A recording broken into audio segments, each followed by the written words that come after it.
what's taking place in the streets of Istanbul and other Turkish cities today is, first of all, an inspiring illustration of what the general population can do to combat repression, violence, long, far-reaching plans to change the society so as to undermine a decent human survival in the interests of business and corporate structures.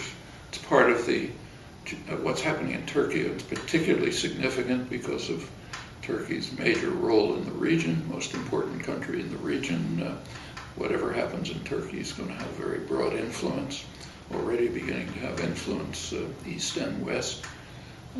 It's part of a major uprising internationally against the neoliberal assault on the global population that's been going on for a generation and takes different forms in different places, but it's happening everywhere. In the beginning of this millennium, Latin America, after many years of struggle, basically pulled out of Western, mostly U.S. domination, began to move in its own independent direction.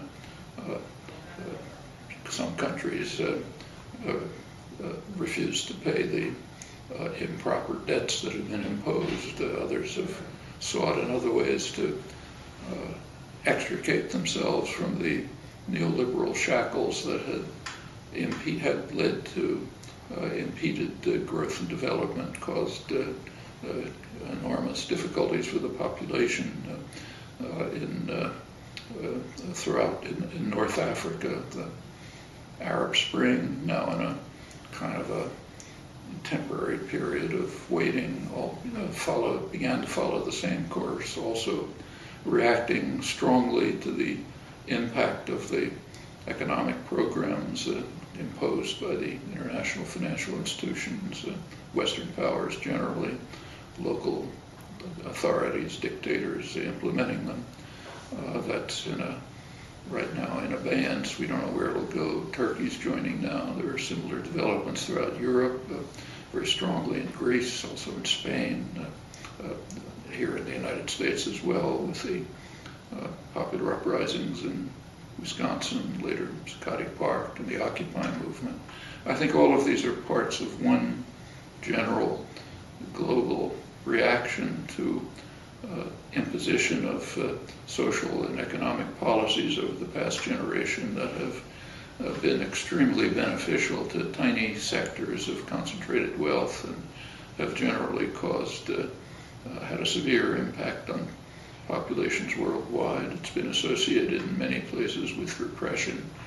In Turkey, the last few years have seen a very unfortunate regression. The 1990s were a complete horror story, but by the early years of this millennium, there was notable improvement. Now, regression. Turkey now, for example, has more journalists in jail than any country in the world, and other forms of repression taking place. The population is now rising up against it. There were immediate causes in the effort to basically destroy the last public space, open public space in Istanbul, in the interests of